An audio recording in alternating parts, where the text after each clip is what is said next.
My name is Avery Collins, 31 years old, living in Chicago, Illinois.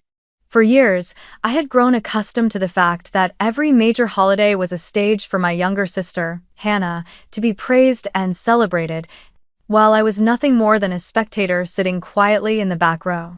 But this morning, when my phone buzzed on the small kitchen table of my rented apartment in the West Loop, I still couldn't stop the sharp sting that came with reading my mother Judith's short message. Thanksgiving this year is just Hannah and her husband, keeping it small. Just a few simple words, but they cut like a knife through a wound that had never healed. I stared at the screen as if the message might somehow transform into something else, some kind of mistake. But no, it was there, clear and familiar. I took a deep breath and typed a single word in response: enjoy. I didn't argue, I didn't beg, I didn't explain. Just one word, but inside me, a fire had been lit. I would not spend another holiday sitting alone in a cold apartment. This time, I would not let them control the story anymore. Because what they didn't know was that I had another place, a $6 million lake house on Lake Geneva, Wisconsin, just over an hour's drive from Chicago. I would open that lake house, not for those who had excluded me, but for everyone else who had ever felt pushed aside. I would call Aunt Linda, my cousin Noah, my grandmother Evelyn, all the ones who were always left sitting quietly at the edge of the table. I would set a long table, one without a so-called kids' table. A place where every person had a seat, a voice, and a reason to feel seen. And together, we would celebrate a true Thanksgiving, one where nobody would be forgotten. I share this story not to complain, but to ask you something. Have you ever been excluded from your family's table, treated as though you didn't deserve a seat? If your answer is yes, tell me where you're listening from, so I'll know I am not alone in this journey. And stay with me until the very end of this story, because there, you just might rediscover your own worth.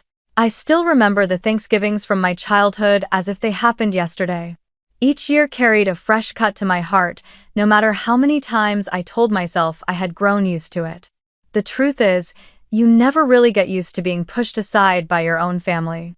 In our house in Columbus, Ohio, where we spent all our growing years, the living room was wide and open, and the long dining table stood in the center of the kitchen, always perfectly set by my mother for the holiday. But there was one thing that never changed. I was pushed to the so-called kids' table, a flimsy side table shoved into the corner, lower than the main one, with wobbly wooden chairs and a worn, frayed tablecloth draped across it. I can still recall the sting when I was 18 years old. While friends my age were driving out to visit family and sitting in seats of honor at their main tables, I, the adult daughter of the Collins family, was still directed by my mother to sit among the little cousins in 4th grade. She laughed and said, "You sit over there, it's easier. Hannah and Tyler need space at the big table." I didn't argue, but as I lowered myself onto the tiny chair, I caught Grandma Evelyn's eyes. They were filled with quiet sorrow, as if she understood everything yet felt powerless against Judith and Robert's arrangement.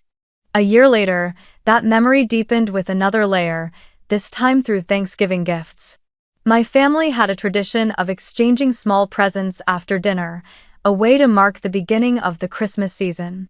I never expected much, but that evening, my parents presented Hannah with a polished key box, and inside was the key to a brand new Mini Cooper. The whole family cheered, and my mother announced proudly, "My daughter deserves this reward for making us so proud." I clapped stiffly, a frozen smile on my face, even as my stomach twisted in knots. When my turn came, my mother handed me a small envelope. I opened it to find a $25 gift card to Target. I tucked it away quietly, still smiling, but deep inside I heard a whisper. "You will never be worth as much as Hannah." In those years, I slowly learned a strange kind of survival. Shrinking myself, quietly becoming a shadow in the kitchen. While everyone laughed and chatted in the living room, I rolled up my sleeves to help my mother wash dishes, chop vegetables, and set the table. I was never praised for it, but in that invisible space I discovered something about myself. I had a natural talent for organization, for making things run smoothly. I learned how to manage time, assign tasks, and adjust the smallest details so the dinner would never fall apart. Ironically, being excluded from the main table, being pushed into the kitchen, taught me the very skills that later helped me build my own career. But, looking back, I see it clearly now. My parents' love always came with conditions. You had to be like Hannah, had to stay close, had to fit their picture of the right kind of daughter, in order to earn a seat at the main table. As for me, the moment I chose a different path, I was labeled as troublesome, shoved to the margins. Those Thanksgivings were no longer about family gatherings. They became proof of the division, a reminder of my place in the Collins household on the outside, silent and unnecessary. I knew I had to find a way out of this cycle. And college was the path I chose. When I left Columbus for Urbana-Champaign to attend UIUC, I knew I would be on my own. No one in the family would reach out to catch me if I fell. My parents didn't send a single cent of support. They told me flatly, "You chose to leave home, so you're on your own." I swallowed the hurt and realized I had no choice but to stand on my own 2 feet. I got a part-time job in the kitchen of a small restaurant near campus housing. At first, it was just washing dishes, scrubbing floors, and taking out trash.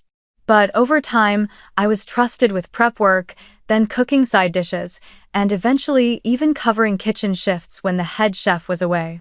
Those late nights that stretched until 2 in the morning, with the smell of grease clinging to my hair and hands, taught me how to run a commercial kitchen, from managing inventory to scheduling staff, from controlling quality to handling crises when ingredients ran out. And I began to notice something that always unsettled me.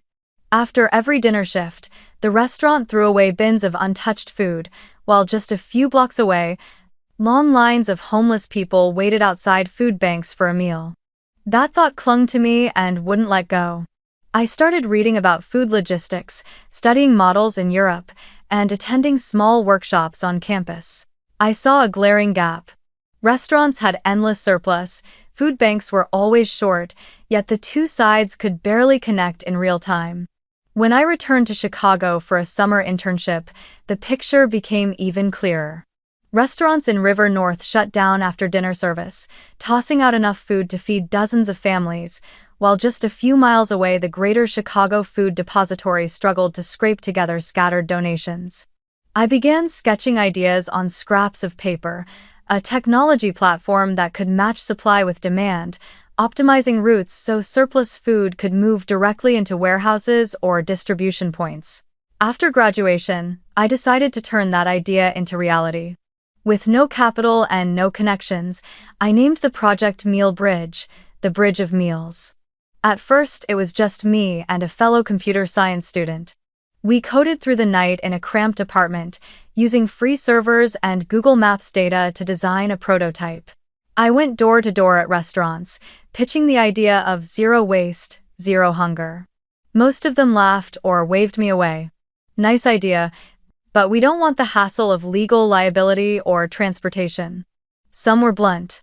Leftovers? Just toss them, it's faster. I bit my tongue, swallowed the humiliation, and kept going. In the early days, cash flow was almost non-existent. I worked late shifts as a bartender and delivered pizzas just to cover hosting fees for the website and buy a few insulated containers. At one point, the MealBridge account had only $300 left, barely enough to survive another week. I knew if no one agreed to pilot the project, it would die before it began. That's when I turned to the Greater Chicago Food Depository, the same place where I had once seen long lines of people waiting for food. I stood in front of the program director's office and pleaded for a chance. I said, "We're not asking for money, only for a small pilot. If it fails, we'll disappear like it never happened. But if it succeeds, hundreds of tons of food could be saved." After many meetings, they finally agreed to test it in one limited district. The biggest challenge wasn't routing data, it was food safety. Surplus food from restaurants couldn't just sit for hours before reaching the end user. If stored improperly, the risk of food poisoning was high. Together with my partner, we designed a cold window module, a system that tracked the time and temperature of food from the moment it left the restaurant until it reached the food bank. If it exceeded the safe window, the food was automatically flagged red and barred from distribution. This gave restaurants peace of mind. knowing liability was managed transparently. In the very first month, Mealbridge moved about 7 tons of food, mostly bread, soup, and leftover cooked meats. I still remember the first time I rode in the small delivery truck from an Italian restaurant downtown to a food distribution point on the south side. Boxes of warm pasta were stacked neatly, and when we arrived, hundreds of people were already waiting in line. A boy, maybe 10 years old, clutched a container of pasta like it was treasure, looked up at me, and smiled. That image told me I could never walk away. But the road ahead was far from easy. Every week I faced dozens of setbacks, restaurants canceling at the last minute, drivers abandoning shifts, food banks overwhelmed with supply. Some nights I drove the truck myself through freezing wind, my hands stiff on the wheel. There were days I had to borrow thousands of dollars just to make payroll, then hustle to sign contracts with smaller restaurants to bring in more revenue. I thought of quitting more than once, but the memories of those Thanksgivings when I was left out, of sitting alone in the kitchen washing dishes, kept me going. I told myself, if I survived years of being treated as invisible in my own family, then I could survive this storm too. Then the opportunity came when no one expected it. The entire national food supply chain began to falter. Restaurants shut down en masse, food banks faced severe shortages, and even hospitals and schools struggled to keep up. In that moment, Mealbridge's real-time routing module became a lifeline. We built a feature that displayed live inventory. For example, if a large restaurant in Lincoln Park reported 500 surplus roast chicken meals, the system would instantly locate the nearest distribution site that needed that exact type of food, then dispatch a truck on the most efficient route. If one truck got stuck on the Eisenhower Expressway, the system would immediately send another to replace it, ensuring the food would not spoil. Within 6 months, Mealbridge had grown tenfold. We were handling hundreds of tons of food each month, connecting more than 200 restaurants with dozens of food banks across Chicago and the surrounding area. Local media began paying attention, calling us the lightning bridge between surplus and need. I appeared in a short piece in the Chicago Tribune, still holding a container of soup, my face exhausted after a long shift, but with a genuine smile. I wondered to myself, if my parents read this article, would they finally feel proud? But deep down, I already knew the answer. Still, their pride no longer mattered as much as the truth. Mealbridge was making a real difference. We weren't just saving food, we were saving dignity for the people who lined up for meals, people society often forgot. And somewhere deep inside, I knew I was also saving the child who had once been pushed to the kids' table by proving that I could build a table of my own, one where everyone had a seat.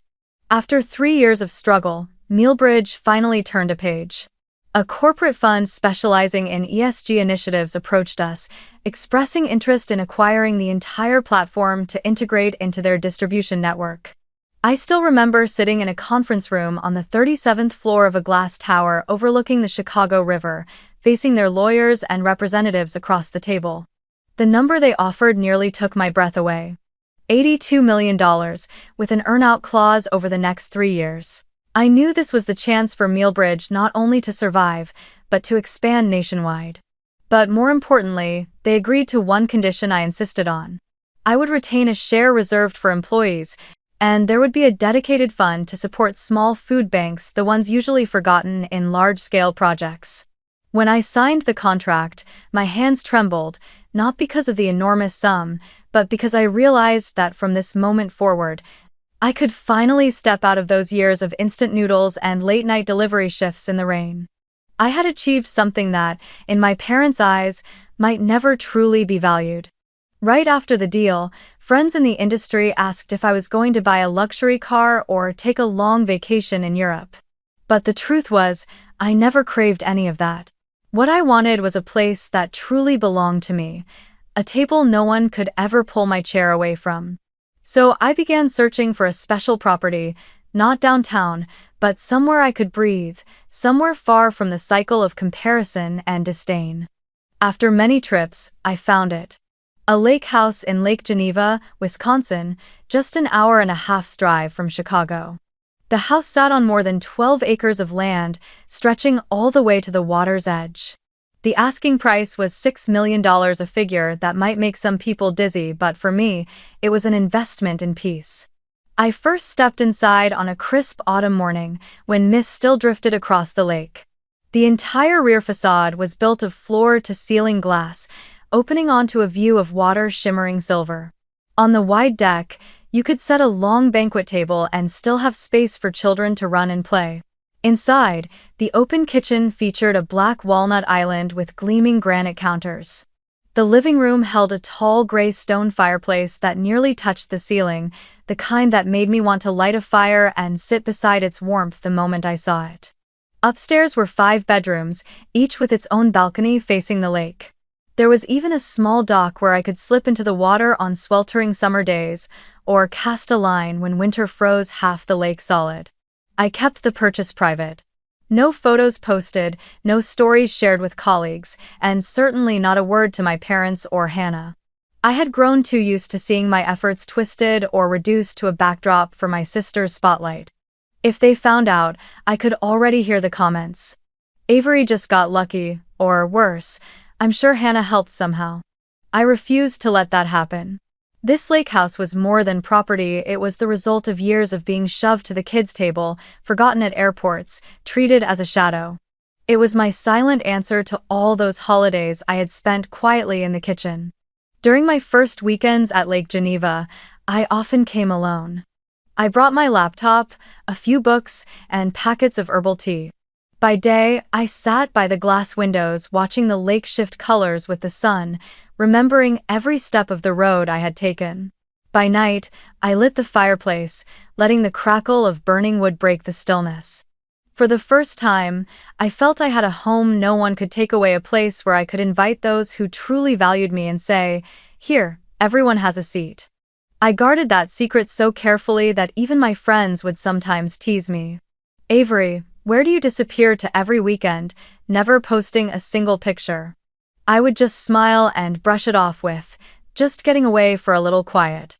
Because for me, the lake house wasn't about showing off, it was about healing. Every time I stood on the deck with the wind rolling in off the water, I could almost hear the whisper of the child I used to be. At last, I have my own table, a place where no one can force me to sit with the kids while others raise their glasses at the main table. And I swore to myself that when the moment came, this place would stand as proof that I had existed, that I had built, that I had grown. No matter how much, in my parents' eyes, I was still just a shadowed name behind Hannah. This would be my final card, one I never thought I would ever get to play. I still remember that early winter afternoon in Chicago, when the wind cut down the long streets and bare branches scraped against my apartment windows. I had just returned from Lake Geneva after a quiet weekend there, still floating in the calm it gave me, when my phone buzzed again. My mother, Judith's message, glowed on the screen. "Thanksgiving this year is just Hannah and her husband, immediate family only." "I've already told you," I replied with a single word, "enjoy." But after setting the phone down, another thought flashed through me. Was I truly the only one being excluded? Or were there others quietly left outside the circle of immediate family, my mother claimed? I decided to call Aunt Linda, my mother's younger sister. I knew she too had often endured being belittled by her sister. When the call connected, her voice carried a trace of surprise. "Avery, it's been so long since you called. What's going on?" I took a deep breath and asked directly, "Did you get an invitation for Thanksgiving this year?" On the other end there was a pause, then a dry laugh, one that carried no joy at all. "No, sweetheart, your sister told me it's immediate family only." "Meaning just Hannah and Tyler?" Her voice wavered. Never in my life have I seen a Thanksgiving shrunk so small that it leaves out a sister and her own niece. My throat tightened, but I kept going. I called my cousin Noah, who now lives in Indianapolis. The moment he picked up, he let out a bitter laugh. "Let me guess, Hannah's in the spotlight again, and this time none of us got invited?" I nodded, even though he couldn't see me. "That's right," I said. "You didn't get an invitation either." Noah replied, "No. My mom's furious, but honestly, I don't want to fight for a seat at a table where we've always been nothing but shadows. Next, I called my cousin Kayla, who lives in Milwaukee. As soon as she heard my question, she said, "Avery, I didn't get one either. And you know what? Even Grandma Evelyn was complaining to me this morning. This is the first time in 30 years she hasn't been invited to Thanksgiving at her own daughter's house." Hearing that, my heart twisted. Grandma Evelyn, the one who always looked at me with compassion, the one who never denied my existence, was now excluded too. I didn't hesitate anymore. I dialed Grandma's number. When she answered, her voice trembled with anger. "Avery, do you know what your mother said? She texted me that this year is immediate family only." I asked her, "So your 80-year-old mother doesn't count as family?" And she just stayed silent. I couldn't believe it. I listened to her heavy sigh, and I realized her pain was no different from the pain I had carried through all my childhood. I set the phone down and sat silently on the kitchen chair. Outside the window, the first snowflakes of the season began to fall. In that moment, I realized this was no longer just my story. I wasn't the only one left out. An entire branch of the family, Aunt Linda, Cousin Noah, Cousin Kayla, and Grandma Evelyn, had all been cut away simply because my mother wanted every ounce of spotlight to shine on Hannah and Tyler. In the past, each of us endured that feeling of being pushed aside in silence. But this year, I would not let it happen again. I pictured the lake house in my mind. The long wooden dining table, the tall stone fireplace reaching almost to the ceiling, the glass doors opening onto the still waters of the lake. That was the place where I could create a found Thanksgiving, a Thanksgiving for the ones left outside, a table where no one would be excluded. I would invite everyone, my aunt, my cousins, my grandmother, and anyone who had ever felt they weren't important enough to sit at the main table. From this moment on, I decided there would be a new rule, one the Collins family had never known. One table for all, no more kids' table, no more chairs pushed into the corner. Every person would have a place card with their name handwritten, set neatly in line with the rest. Grandma Evelyn would sit in the center, so her voice could carry across the table. Aunt Linda would no longer be tucked quietly at the far end, listening to others boast about the success of the main family. Noah and Kayla would be free to laugh and raise their glasses without holding anything back. As I pictured it, a powerful energy swelled in my chest. I had once been the child forced to sit at the kids' table well into 18, the one forgotten at the airport in 2018, the one given a $25 gift card while someone else drove home in a brand new car. But this year, I would be the one to set the table. I would write each name on a small card, place it on the crisp white tablecloth, line up the wine glasses, soup bowls, and polished silverware. I would light the fire in the stone hearth so that when they walked in, the warmth would erase years of being left out. I smiled to myself, feeling for the first time in years that I could take control of the story. This Thanksgiving, I wouldn't be sending a bitter one-word "enjoy." Instead, I would look into the eyes of those excluded like me and say, "Welcome, here, everyone has a place." When I decided to host a found Thanksgiving at Lake Geneva, I knew one thing for certain: if this gathering was to truly be healing, it couldn't be a half-hearted dinner. It had to be a testament that every person was seen, heard, and valued. I began preparing with all the experience I had gathered from years in kitchens and managing logistics, as if I were planning a full-scale project. First came the menu. I wanted the meal to embody the spirit of a classic American Thanksgiving rooted in tradition, flavored by the Midwest where I had grown up, but with a touch of Southern comfort to make it warm and familiar. The turkey would be the centerpiece, marinated with fresh herbs like rosemary, thyme, and sage, stuffed with onions, celery, and buttery breadcrumbs. I ordered a nearly 20-pound organic turkey from a farm in Wisconsin, fresh and large enough to feed an entire long table.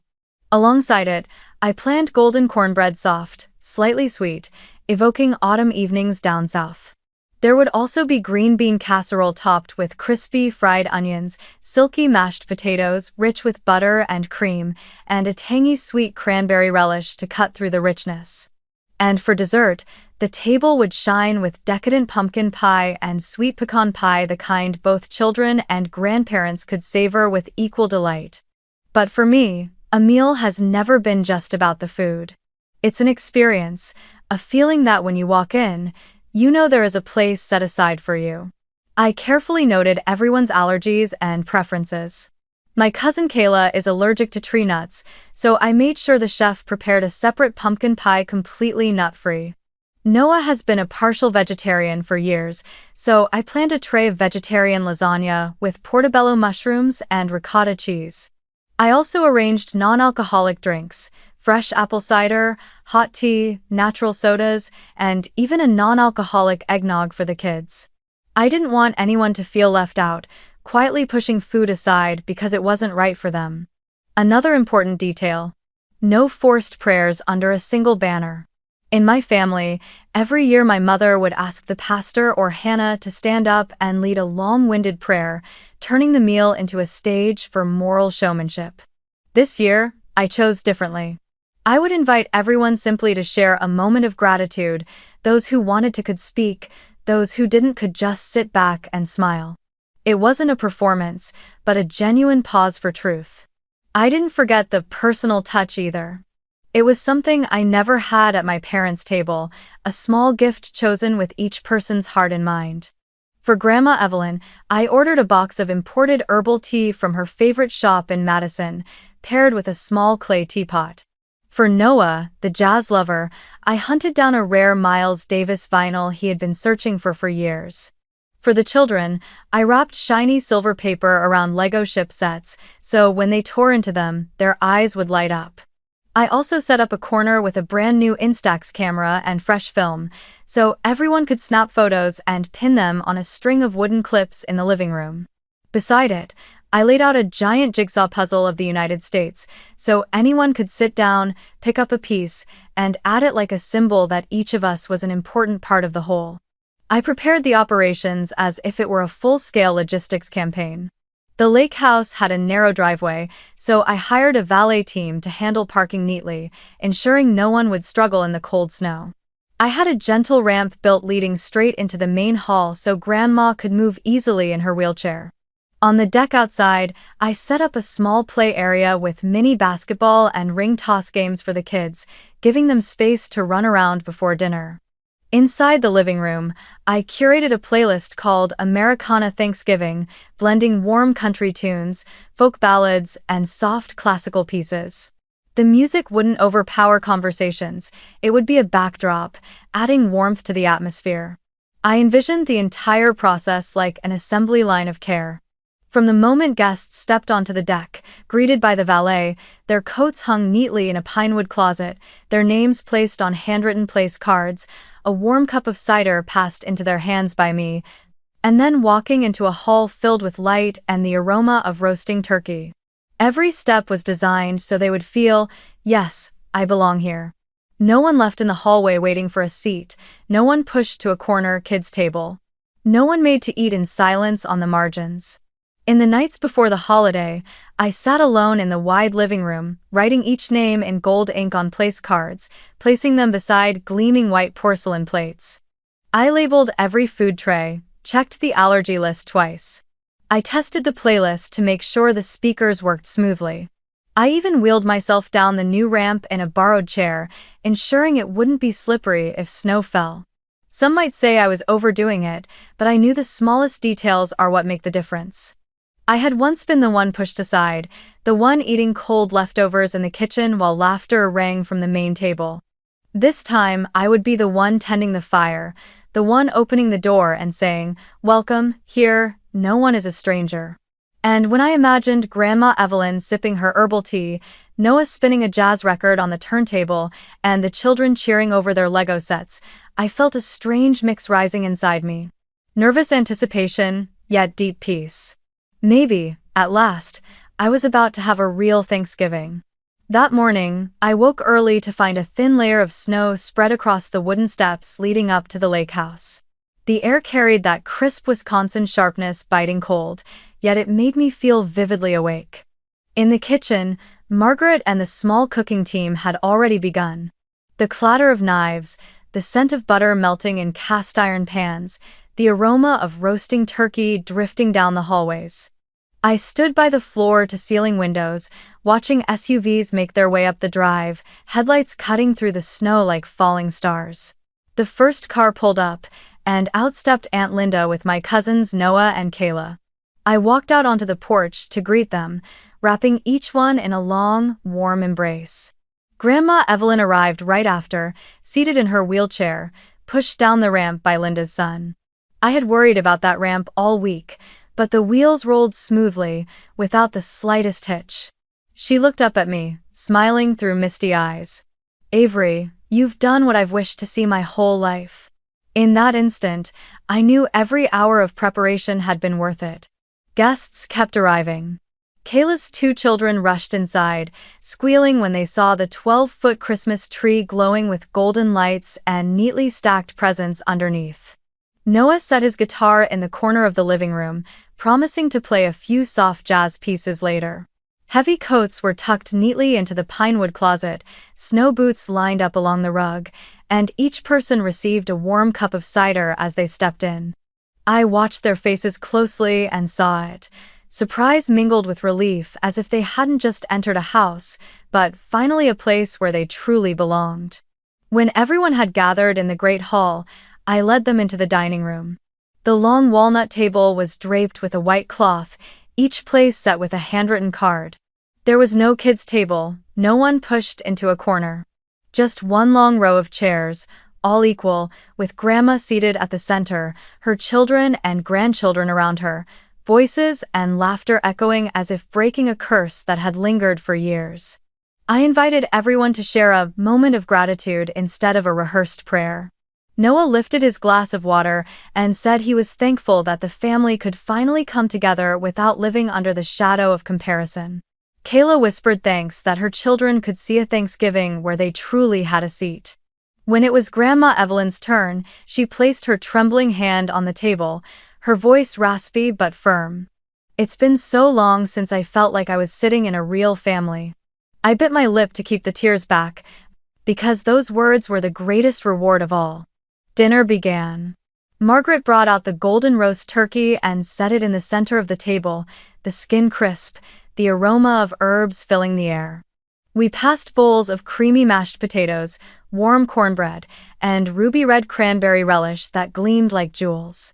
Kayla laughed when her son spooned a heap of green beans onto his plate and suddenly exclaimed, "This tastes better than Grandma's." The whole table burst into laughter, not forced, not sharp, but light and genuine.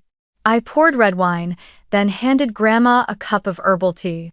She lifted it, her eyes glistening as she recognized it as the very blend she used to love but rarely allowed herself to buy. "You remembered even this small thing," she whispered.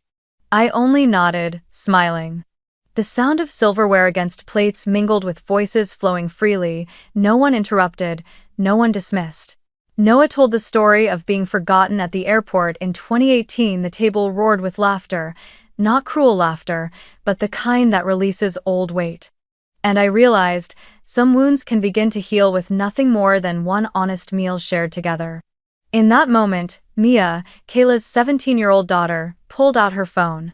She leaned toward me and whispered, "Aunt Avery, can we take a family picture out on the porch?" I nodded, a little nervous, not wanting the evening to turn into a show-off display. But I let the kids lead everyone out onto the wooden deck, where golden light from the balconies spilled onto the snow. We lined up in one long row, Grandma seated in the middle, me standing beside her, the kids clustered up front, Noah holding his guitar, Kayla hugging her 2 children close. And for once, everyone smiled naturally. Mia pressed the shutter, then quickly posted the photo on TikTok and Instagram with a simple caption. "When they exclude you, build your own table." At first, she set it to private, sharing only with her friends. But some of them reposted it, left comments, and before long, the photo began to spread. I didn't know it right then, only noticed Mia and her sister giggling as their phones buzzed nonstop. When we returned to the dining room, the atmosphere was nothing like the Thanksgivings of the past. No one sat in silence on the margins. Everyone had a story, a glass of wine or cider in hand, an unguarded look in their eyes. The stone fireplace in the living room burned brightly, logs crackling like a drumbeat underlining our conversations. I sat back, drew a deep breath, and felt for the first time in my life that I was no longer just a quiet shadow.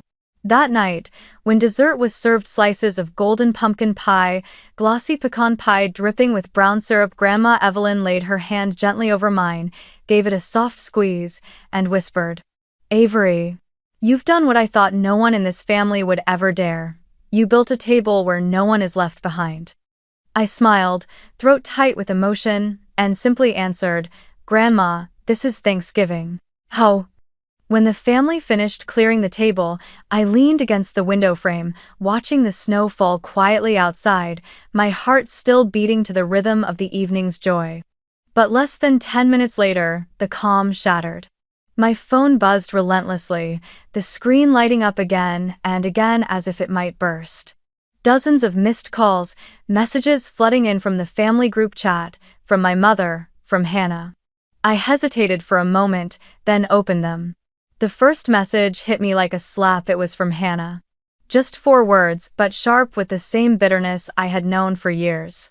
"So cheap, Avery." Then more followed in quick succession. "Pathetic. Everyone can see you're just desperate for attention." I exhaled, setting the phone down on the walnut table without replying. Next, the screen flashed. "Mom calling." I glanced at Grandma Evelyn sitting by the fireplace, her face strangely calm. She gave a small nod, as if telling me to answer. I put the phone on speaker and set it on the coffee table. At once, my mother's voice filled the room, shrill, tense. "Avery, do you have any idea what's happening? The whole town of Columbus is talking. Pastor Reynolds even mentioned it at morning service. Are you trying to humiliate this family?" I kept my tone steady, neither sharp nor soft. "I only did exactly what you told me. You said Thanksgiving this year was immediate family, meaning Hannah and her husband. So I hosted another table, for those who were also excluded. I didn't invite the press. I didn't call any pastor. If people found out, it's because others chose to share." Then my father's voice broke in raspy, strained. "Avery, you don't understand. You've made us a laughingstock. What do people think when they see the whole family gathered in Wisconsin while your own parents aren't even there?" I bit my lip, ready to respond, but Grandma Evelyn leaned back in her chair, her voice slow but firm. "Robert, Judy, enough.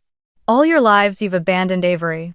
From the time she was a child, sitting at the kids' table until she was 18, while Hannah was handed car keys right in front of her. Today, for the first time in years, she did what this family should have done long ago, opened the door and gave everyone a seat they deserved. Don't lecture me about being a laughingstock. The real disgrace is how you turned family gatherings into a stage for Hannah, while everyone else stood outside."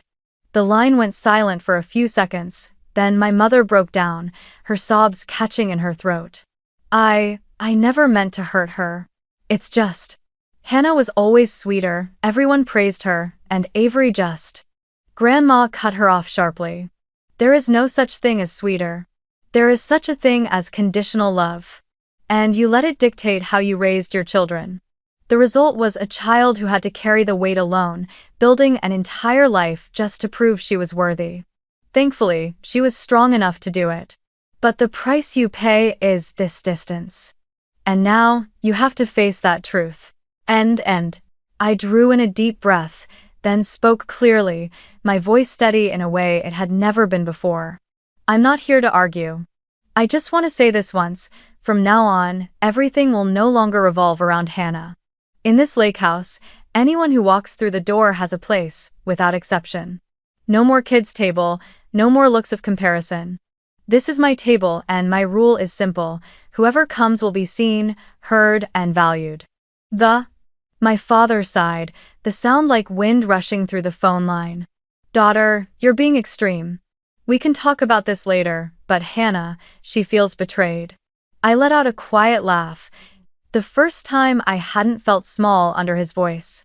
If Hannah feels betrayed just because I chose to live honestly, maybe she should ask herself who betrayed first. I don't have time for that game anymore. I win all. On the other end, my mother's voice came soft, pleading, "Avery, please, at least think of the family's reputation."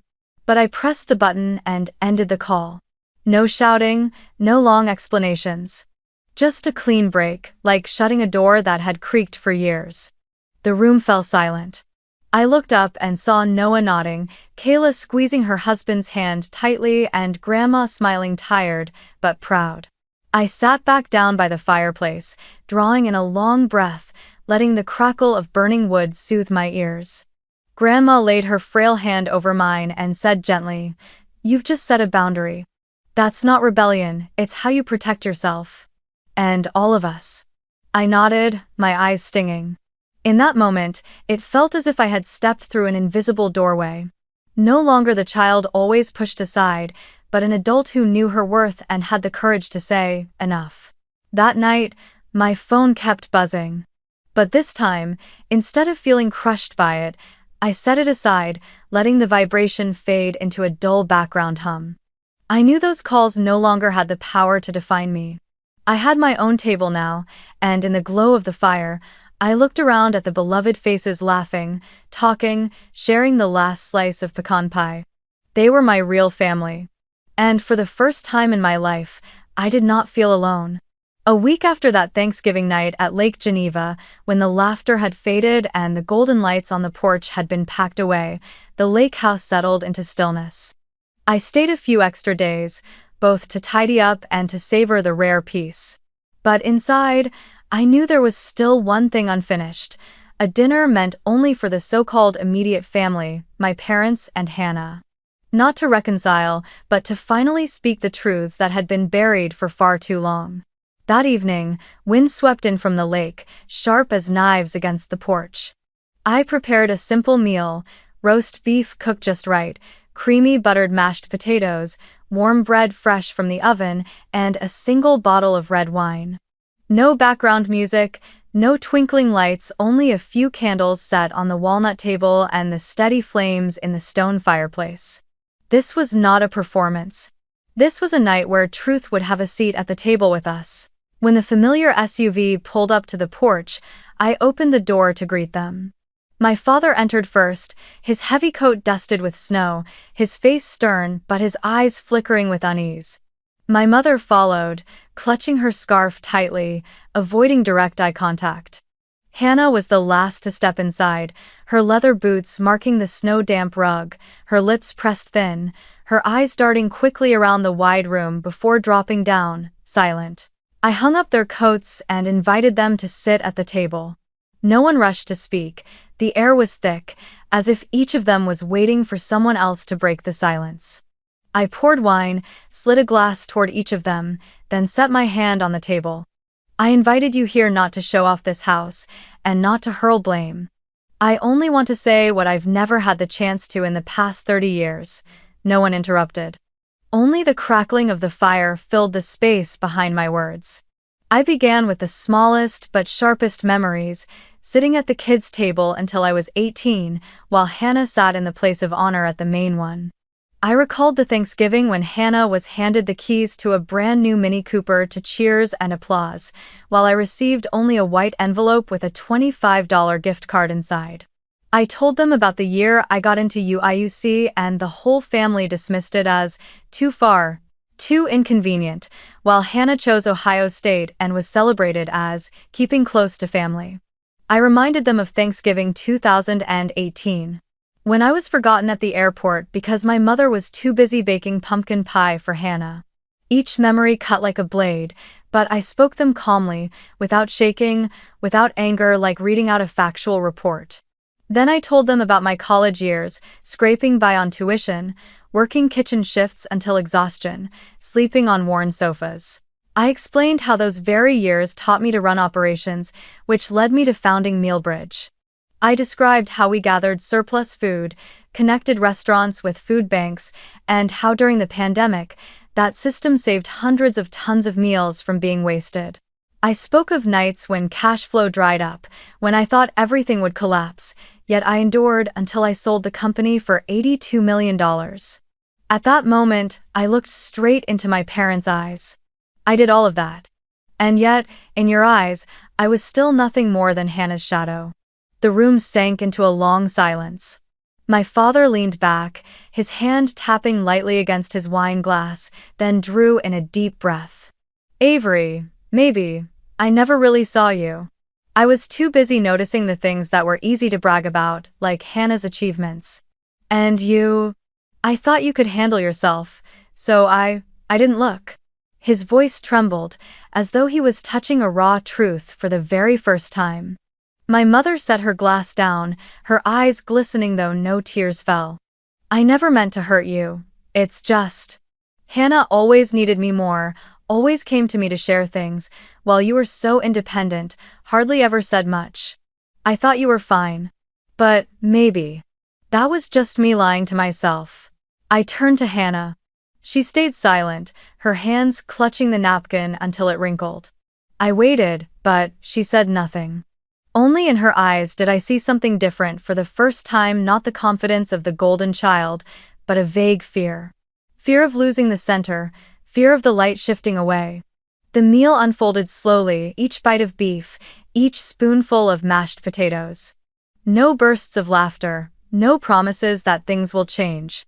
Only a heavy silence, dense yet filled with recognition. I wasn't waiting for a reconciliatory hug, nor did I need elaborate apologies. All I wanted was for them to hear me. And for the first time in my life, they did. When dinner ended, I walked them to the porch. My father shook my hand, firmer than usual. My mother hugged me briefly, hurriedly, but enough for me to sense the awkwardness in her gesture. Hannah lingered at the door, turned to look at me, her lips parting as if to say something, but in the end, she only gave a small nod before walking away. I didn't stop her. I knew the boundary had been set. When the heavy wooden door closed behind them, I stood still for a moment, listening to the wind rushing over the lake. I didn't feel completely relieved, but I felt clearer than ever. I had stepped out of the old cycle. Not to cut ties completely, but to draw the boundary. From now on, I would no longer wait for their approval. I already had a family of my own, the ones who chose to be present, not out of obligation but out of love. After that heavy, immediate family-only dinner, the days that followed opened into a new current. The family group chat, silent for years, suddenly came alive. Someone posted photos from the Thanksgiving night at Lake Geneva, another shared a video of the kids working on the puzzle in the library, and Aunt Linda wrote, "Avery, next year, let me handle dessert. My pecan pie can hold its own against anyone's." Noah sent a playful message. "I'll bring the whole band, free of charge, as long as there's a corner for an electric guitar." Kayla promised to take charge of decorations, from wreaths to the string lights on the porch. Slowly, the group chat built a shared calendar. Thanksgiving by the lake, next year.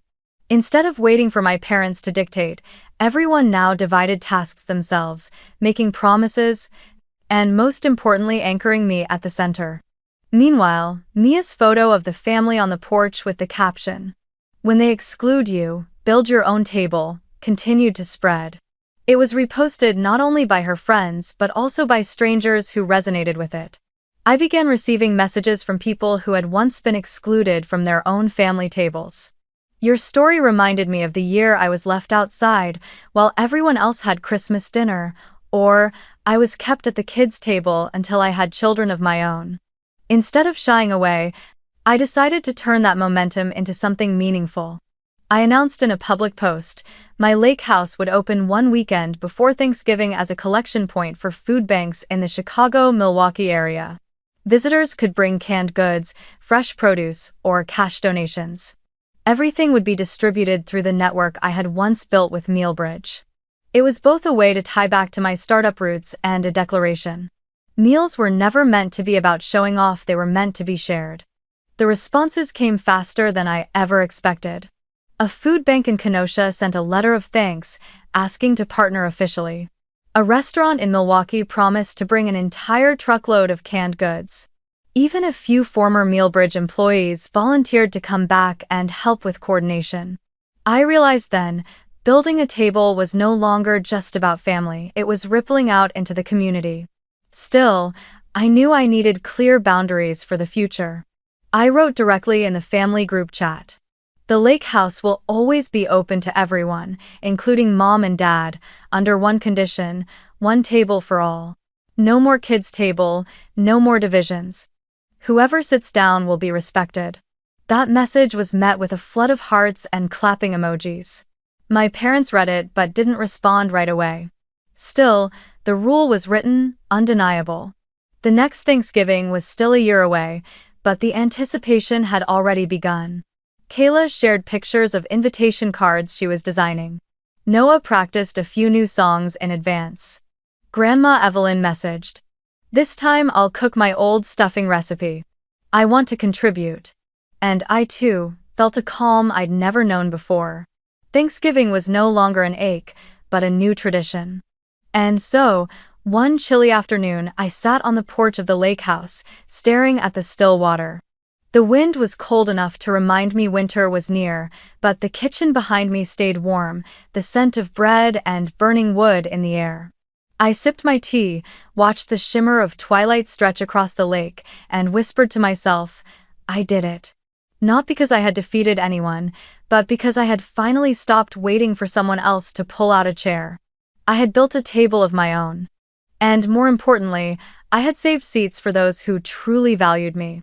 If you are hearing this story, I want you to remember one thing. You do not need anyone's approval to have worth.